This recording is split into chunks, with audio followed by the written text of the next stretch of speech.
and welcome to EZGlutenFree. Today I'll be showing our friends at favediets.com how to make this dark chocolate walnut fudge. It's so easy to make, in fact it only has 5 ingredients. Now fudge might not be first on your list of desserts when you're watching your weight, but sometimes the best strategy for handling indulgences is to eat only a tiny serving of something really good. And this, my friends, is really good. Now to make this we'll need 18 ounces of semi-sweet chocolate chips. Now a typical bag is 12 ounces, so you'll need a bag and a half, or you can do what I did and add 6 ounces of even darker chocolate. A 14-ounce can of sweetened condensed milk, 2 tablespoons of butter, 2 cups of chopped walnuts, and a sprinkle of cinnamon. Now first you're going to want to line an 8x8 or 9x9 inch pan with either foil or parchment paper. This will make it easy to remove the fudge when it's finished. My pan's actually 7x11 inches and I lined it with folded parchment. If you use foil, try turning the pan over and press the foil over the pan to get its shape. Then flip the pan back over and pop the shaped foil right in there. Now for the nuts, if you want to bring out the flavor, you can toast them by spreading them out onto a baking sheet and putting them into a 350-degree oven for 5 minutes. When they come out, sprinkle them with about a half teaspoon of cinnamon and give them a rough chop and set them aside.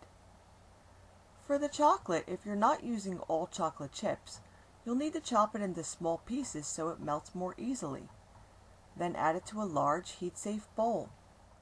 If you're using several types of chocolate like I am today, it's a good idea to put the darkest chocolate at the bottom. Darker chocolate has less fat and so it doesn't melt as quickly, so positioning it closest to the heat source would be helpful. Next I added the semi-sweet chocolate chips to the bowl, then the butter, and finally I poured in the whole can of sweetened condensed milk. Now in case you've never used this before, sweetened condensed milk is very thick and sticky, so you might want to have a small rubber spatula handy to help you scrape it all out.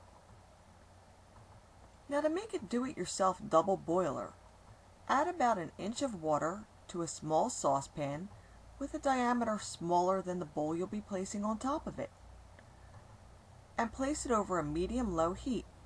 As the water starts to simmer, the chocolate will begin to melt. Give it a few minutes for things to heat up before you start stirring, so the intense dark chocolate can stay on the bottom. When you do start to see some chocolate looking melted, you can slowly stir it all together until the entire mixture looks well combined and smooth. Turn off the heat and stir in the cinnamon sprinkled walnuts. When the mixture is mixed well, empty the contents of the bowl into your prepared pan and smooth it out, pressing down with the back of a metal spoon or spatula. I put mine in the fridge to chill for a couple of hours before cutting it up into these little squares of pure decadence.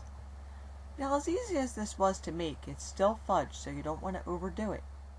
But with the antioxidants in the dark chocolate and cinnamon, and the heart-healthy walnuts, you don't have to feel guilty about enjoying a couple of pieces either. So give this one a try. And if you'd like to see the recipe in print, you could always visit my blog. And for more free healthy recipes and tips for virtually any diet, visit my friends at favediets.com. See you again soon.